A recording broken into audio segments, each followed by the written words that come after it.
Update tayo with SB19 simula at wakas, EP at album nila. Ito ang pinaka-milestone at achievement ng SB19.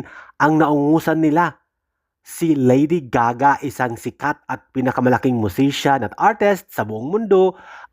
Naungusan nila at nalampasan ang nag-iisang si Lady Gaga, ang pinakamalaking bituin, ang pinakamalaking singer sa buong mundo at buong Amerika. At ito ang datos na kung saan totoong-totoo na naungusan ng SB19 si Lady Gaga ayon sa iTunes Worldwide.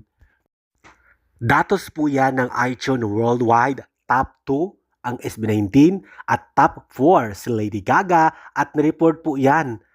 Iniulat po yan ng Fox 13 at Forbes Magazine online publication. Kaya naman, congratulations SB19, isang malaking milestone ito at achievement sa inyong music karera.